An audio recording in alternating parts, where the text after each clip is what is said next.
October 1 ഇസ്രായേലിൽ Iran നടത്തിയ ആക്രമണത്തിന് എങ്ങനെയാകും ഇസ്രായേൽ മറുപടി നൽകുക എന്നതാണ് ലോകരാജ്യങ്ങൾ ഉറ്റുനോക്കുന്നത്. നിരവധി ചർച്ചകളാണ് അതിന്മേൽ നടക്കുന്നത്. ഇസ്രായേലിന്റെ തിരിച്ചടിയുടെ സ്വഭാവമായിരിക്കും പശ്ചിമേഷ്യയുടെ ഭാവി തീരുമാനിക്കുക എന്ന് തന്നെയാണ് ഇക്കാര്യത്തെ ഏറെ നിർണായകമാക്കുന്നത്. അന്താരാഷ്ട്ര വിദഗ്ധരുടെയും നിരീക്ഷകരുടെയും വിലയിരുത്തലുകൾ പ്രകാരം തിരിച്ചടിക്കാൻ 3 വഴികളാണ് ഇസ്രായേലി ഭരണകൂടത്തിന് മുന്നിൽ ഉള്ളത്.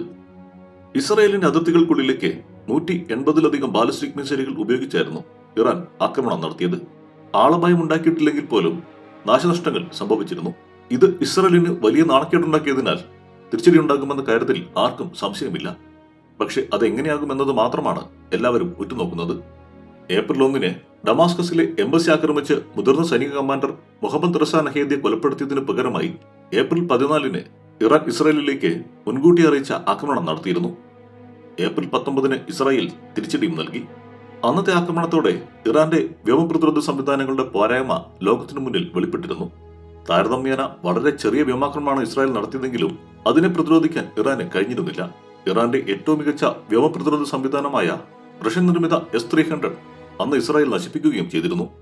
അതുകൊണ്ട് തന്നെ വ്യോമാക്രമണത്തിനാകും ഇസ്രായേൽ ഇത്തവണയും തുനിയുകയെന്നതാണ് കരുതപ്പെടുന്നത്. അതിൽ ഇറാന്റെ ആണവ കേന്ദ്രങ്ങളെ ലക്ഷ്യമാക്കുന്നത് അമേരിക്ക എതിർക്കുന്നതിനാൽ സൈനികമോ സാമ്പത്തികമോ ആയ മേഖലകളിലേക്കാകും ഇസ്രായേലിന്റെ ആക്രമണമെന്നാണ് വിലയിരുത്തൽ. ഭൂമിക്കടിയിലും ചില പർവ്വതങ്ങൾക്ക് താഴെ ആഴത്തിലും സ്ഥിതി ചെയ്യുന്ന ഇറാന്റെ മിസൈൽ ഡ്രോൺ ബേസുകളുടെ ക്ലസ്റ്റർ ഇസ്രായേൽ ആക്രമിച്ചേക്കുമെന്നാണ് പൊതുവെയുള്ള ധാരണ. ടെഹ്റാൻ, ഇസ്ഫഹാൻ, പേർഷ്യൻ ഉൾക്കടലിലെ തുറമുഖങ്ങൾ എന്നിവിടങ്ങളിലെ ഇറാനിയൻ വ്യോമപ്രതിരോധ താവളങ്ങളിൽ ഏപ്രിൽ 19 കടുത്ത ആക്രമണം ഉണ്ടാകാനും സാധ്യതയുണ്ട്. അതുമല്ലെങ്കിൽ ഇറാന്റെ പ്രതിരോധ വ്യാവസായിക മേഖലകളും ഇസ്രായേലിന്റെ റഡാറിലുണ്ടാകുമെന്നാണ് വിദഗ്ധർ ചൂണ്ടിക്കാട്ടുന്നത്. ഏറ്റവും വലിയ എണ്ണ ഉൽപാദക രാജ്യമായ ഇറാന്റെ എണ്ണപ്പാടങ്ങൾ ഇസ്രായേൽ ലക്ഷ്യം വെച്ചേക്കുമോ എന്ന ആശങ്ക ആഗോളതലത്തിൽ ഉയരുന്നുണ്ട്. അതിന്റെ ഭാഗമായി ക്രൂഡ് ഓയിലിന്റെ വിലയിലും വർധനവ് ഉണ്ടായിരുന്നു. എണ്ണ ഉൽപാദന മേഖലകൾ ലക്ഷ്യമായേക്കുമെന്ന് വ്യാഴാഴ്ച അമേരിക്കൻ പ്രസിഡന്റ് ജോ ബൈഡൻ സൂചിപ്പിക്കുകയും ചെയ്തിരുന്നു. ഇറാന്റെ ക്രൂഡ് ഓയിൽ കയറ്റുമതിയുടെ 90% കൈകാര്യം ചെയ്യുന്ന ഖാർഗ എണ്ണ ടെർമിനലാണ് ഹോട്ട്സ്പോട്ടിൽ ഉള്ളത്. ദീർഘകാലാടിസ്ഥാനത്തിൽ ഇറാനെ പ്രതിസന്ധിയിലാക്കാൻ എണ്ണ ഉൽപാദനത്തെ ലക്ഷ്യം വെക്കുന്നതിലൂടെ സാധിക്കുമെന്നാണ് ഇസ്രായേലിന്റെ കണക്കുകൂട്ടൽ. ഇസ്രായേലിന് മുൻപിലുള്ള മറ്റൊരു വഴി ഇറാന്റെ മുതിർന്ന ഉദ്യോഗസ്ഥരെയോ തന്ത്രപ്രധാന സ്ഥാനം വഹിക്കുന്നവരെയോ കൊലപ്പെടുത്തുക എന്നതാണ്. നേരിട്ടുള്ള ആക്രമണത്തിലൂടെയോ രഹസ്യ നീക്കങ്ങളിലൂടെയോ അവർക്കത് സാധ്യമാണ്. ഹമാസ് നേതാവ് ഇസ്മായിൽ ഖാനിയെ ടെഹ്റാനിൽ വെച്ച് കൊലപ്പെടുത്തിയത് അതിന് ഉദാഹരണമായിരുന്നു.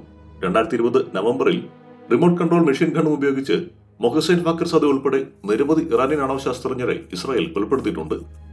യുഎസിന്റെ നേരിട്ടുള്ള സൈനിക സഹായമില്ലാതെ ഇറാന്റെ ആണവ കേന്ദ്രങ്ങളുടെ ശൃംഖലകളിൽ വിനാശകരമായ ഒരു ആക്രമണം നടത്തുകയെന്നത് ഇസ്രായേലിന് അസാധ്യമാണെന്നാണ് സൈനിക വിദഗ്ധർ ചൂണ്ടിക്കാട്ടുന്നത്. യുറേനിയം സമ്പുഷ്ടമാക്കുന്ന പ്രധാന സൈറ്റുകളായ നതാൻസും ഫോർഡോയും ഭൂമിക്കടിയിലാണെന്നതാണ് അങ്ങനെയൊരു നീക്കത്തിൽ നിന്ന് ഇസ്രായേലിനെ തടയുന്നത്.